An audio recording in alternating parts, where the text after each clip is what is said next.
Hello दोस्तों। आज हम बात करेंगे ऑस्ट्रेलिया में पति पत्नी का झगड़ा बनी घटना पे। ऑस्ट्रेलिया के एक बड़े शहर में रहने वाले भारतीय परिवार की जिंदगी बाहर से देखने पर बिल्कुल किसी सपनों जैसी लगती थी। चौड़ी और साफ सड़कें, हर तरफ हरियाली, सुबह सुबह पार्कों में दौड़ते लोग, समय का पाबंद जीवन। उसी इमारतों के बीच बना उनका सुंदर सा घर और बाहर खड़ी समसमाती कार देखकर कोई भी यही कहता कि इस परिवार को भगवान ने हर खुशी दे दी है।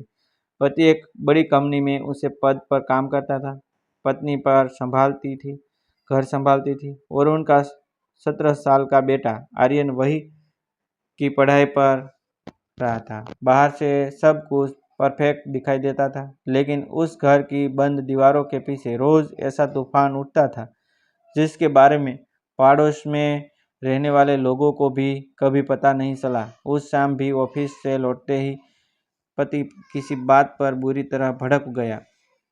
पत्नी ने धीरे से समझाने की कोशिश की, लेकिन उसकी हर बात आग में घी डालने जैसी साबित हुई। आखिरकार आंखों में से आंसू बहाते हुए पत्नी बोली, अगर तुम रोज रोज ऐसे ही लड़ोगे तो मैं अपने मायके चली जाऊंगी। अब मुझसे यह सब सहा नहीं जाता। पति ने गुस्से में टेबल पर रखा कप फेंक दिया और सिखाते हुए बोला, जा, अभी निकल जा, रास्ता दिखाऊं क्या? मेरे बिना भी दुनिया चलती है तो जाकर देख ले। इतना सुनते ही पत्नी ने बिना कुछ बोले अलमारी खोली और कांपते हाथों से अपने कपड़े सूटकेस में रखने लगी। उसकी आंखों से आंसू लगातार गिर रहे थे, लेकिन पति को जैसे कोई फर्क ही नहीं पड़ रहा था। वह गुस्से में दूसरे कमरे में चला गया। यह सब 17 साल का आर्यन अपने कमरे से सुन रहा था। वह बचपन से ही इसी देश में बड़ा हुआ, जहाँ स्कूलों में बच्चों को सिखाया जाता था कि हर इंसान का सम्मान करना चाहिए, चाहे वह घर का सदस्य ही क्यों न हो। उसने अपनी माँ को कभी इस तरह टूटते हुए नहीं देखा था।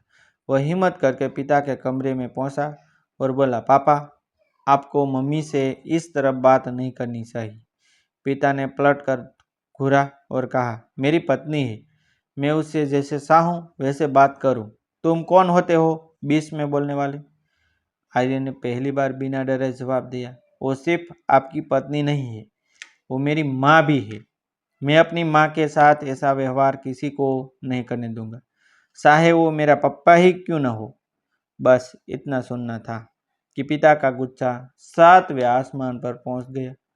उन्होंने बेटे को लगातार कई थप्पड़ मारे, फिर 2 लातें भी मार दी। आर्यन दर्द से फर्श पर गिर पड़ा, लेकिन उसकी आंखों में आंसू अपने लिए नहीं थे, बल्कि अपनी माँ के लिए थे। माँ चाहकर भी उसे बचाने की हिम्मत नहीं जुटा सकी। कुछ देर बाद घर में सन्नाटा सा गया। आर्यन पानी पीने के लिए कमरे से बाहर निकला तो उसने माता पिता के कमरे से हंसी की आवाज़ सुनी। वह अनजाने में दरवाजे के पास रुक गया। अंदर पिता मुस्कुराकर कह रहे थे, बताओ, रसगुल्ला खाओगी या गुलाब जामुन? पत्नी भी हंसते हुए बोली, आज तो रसमलाई खाऊंगी। और ये बताई, बाहर किसके ऊपर इतना गुस्सा निकाल रहे थे? पति हंसते हुए बोला, अरे, हमने जो घर में एक सांड पाल रखा है न, उसी को उसकी औकात याद दिला रहा था। पत्नी ने भी हंसते हुए कहा, 2-4 थप्पड़ और लगाने की चाहिए थी। आजकल बहुत सिर पर चढ़ गया है, मेरे सामने भी बोलने लगा था। अभी से पर निकल जाए है, उसके उसे कंट्रोल में रख करो। दरवाजे के बाहर खड़ा आर्यन पत्थर की तरह खड़े हो गया।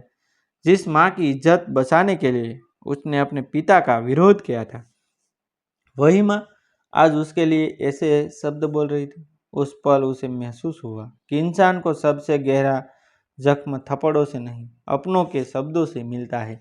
उसने बिना कोई आवाज़ किए अपने कमरे का दरवाज़ा बंद किया और पूरी रात रोता रहा। अगले दिन से वह बदल चुका था। उसने घर में बोलना लगभग बंद कर दिया, पढ़ाई पर ध्यान लगाया, पार्ट टाइम नौकरी शुरू की, अपनी मेहनत से आगे बढ़ता गया और कुछ वर्षों बाद अच्छी नौकरी मिलने पर अलग रहने लगा। माता पिता को लगा कि बेटा घमंडी हो गया है, लेकिन उसके दिल में उस रात की हर बात आज भी जिंदा थी। कई साल बाद जब पिता गंभीर रूप से बीमार पड़े तो सबसे पहले अस्पताल पहुंचने वाला वही बेटा था। उसने इलाज कराया, सेवा की और पिता के ठीक होने तक साथ रहा। एक रात पिता ने रोते हुए पूछा, बेटा तू हमसे इतना दूर क्यों हो गया?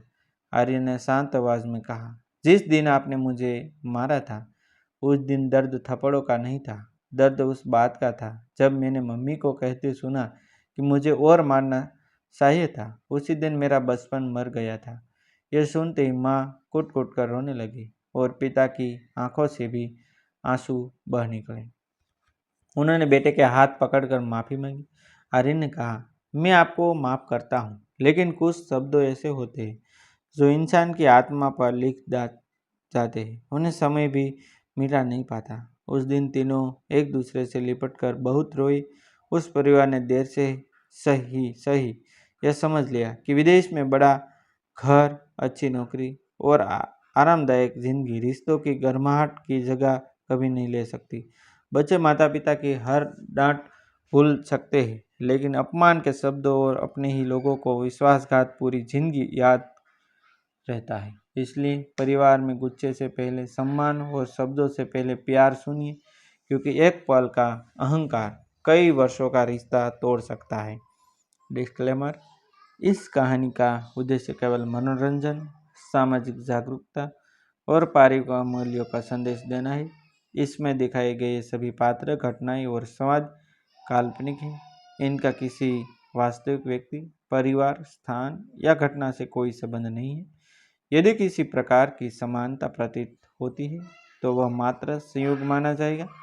कृपया इस कहानी को केवल एक रचनात्मक प्रस्तुति के रूप में देखें। थैंक यू दोस्तों, फिर मिलते हैं एक नई वीडियो के साथ, एक नई स्टोरी के साथ। तब तक बनी रहिए हमारे चैनल के साथ।